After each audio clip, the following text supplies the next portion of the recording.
আমরা 1 কোটি job, $1 trillion economy জাতিকে প্রমিস করেছি।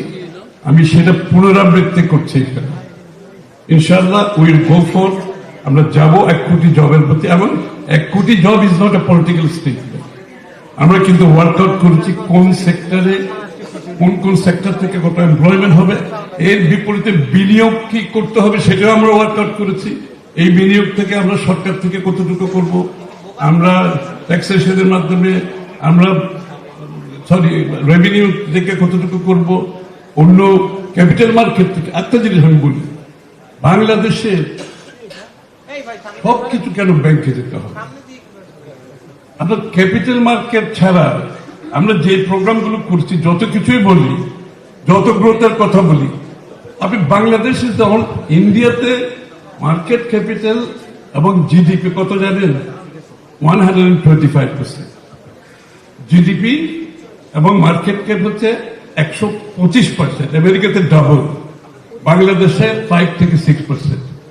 আপনি এই ক্যাপিটাল মার্কেট দিয়ে তো আপনি যেখানে আমরা যেতে চাচ্ছি যেতে পারবেন। এই জন্য আমাদের খুবই গুরুত্বপূর্ণ যে কি আগামী দিনে ক্যাপিটাল মার্কেটে শুধু প্রাইভেট সেক্টর ইনভেস্টমেন্ট না, সরকারকে কেন IMF এর পেছনে দৌড়তে হবে $4 বিলিয়ন জন্য, অনলি $4 বিলিয়ন। চিন্তা করেন, একটা সরকারকে $4 বিলিয়ন জন্য IMF এর পেছনে ঘুরতে হবে এতগুলো কন্ডিশন দিয়ে। What happened to the capital market? সারা দুনিয়াতে মানুষ ইকুইটি নিচ্ছে, বন্ড নিচ্ছে, so many products are available.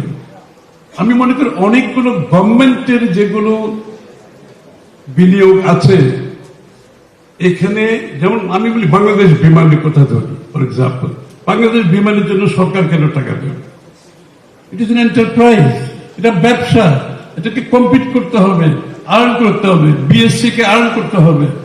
ওরা যদি থাকতে চায় তারা দরকার ক্যাপিটাল মার্কেট থেকে টাকা রেজ করবে। ক্যাপিটাল মার্কেটে অনেক প্রোডাক্ট আছে, তার জন্য যেটা সুইটেবল সে ক্যাপিটাল মার্কেট থেকে আনুক। এই জন্য ইকোনমিক স্ট্রাকচারটাকে আমরা একটু ভিন্নভাবে দেখতে চাই এবার, যেখানে সরকারের সব জায়গায় বিনিয়োগ করার প্রয়োজন নেই। সরকারের বিনিয়োগ করতে হবে ফার্স্ট অফ অল বাংলাদেশের মানুষের, যাদের আপনি পভার্টি এলিভেশনের করতে হবে, আপনার সোশ্যাল সেফটি নেটে করতে হবে, আপনার সরকারের জন্য ইনফ্রাস্ট্রাকচার, যেখানে ইনফ্রাস্ট্রাকচার করতে হবে, সরকারের বিনিয়োগগুলো প্রায়োরিটি থাকতে হবে এইসব জায়গায়। আমাদের অন্য বিনিয়োগগুলো ক্যাপিটাল মার্কেটের মাধ্যমে আমাদেরকে অনেকগুলো বিনিয়োগের সুবিধা আছে। এমনকি মিউনিসিপ্যাল, এই যে সিটি কর্পোরেশন গুলো যেগুলো আছে সারা দুনিয়ায়, তারা বড় করতেছে প্রত্যেকে, মিউনিসিপ্যাল বন্ড তারা ফ্লোট করতেছে, মিউনিসিপ্যাল বন্ড করে তারা মিউনিসিপ্যালিটির কাজ করছে, সিটি কর্পোরেশনের কাজ করছে, কারণ তাকে তো রিটার্ন আনতে হবে। আমি আগেই বলেছি, যেখানে ভ্যালু ফর মানি নাই ইনভেস্টমেন্ট, যেখানে রিটার্ন অন ইনভেস্টমেন্ট থাকবে না, যেখানে এমপ্লয়মেন্ট থাকবে না, এনভায়রনমেন্টাল ইস্যু অ্যাড্রেস করবে না, ওই বিনিয়োগ কোনোদিন ভালো হতে পারে না। ওই বিনিয়োগ করে আজকে আমরা এই বিপদে আছি। আজকে ওই বিনিয়োগ থেকে বেরিয়ে আমার আসতে হবে। ওই টাকা ছাপিয়ে ঋণ নিয়ে কোন ইকোনমি সাস্টেনেবল হয় না। এনি ইকোনমি, যে কোনো ইকোনমিকে সাস্টেনেবল হতে হলে আপনাকে বিনিয়োগ, ইনভেস্টমেন্টের মাধ্যমে আপনাকে গ্রোথ করতে হবে।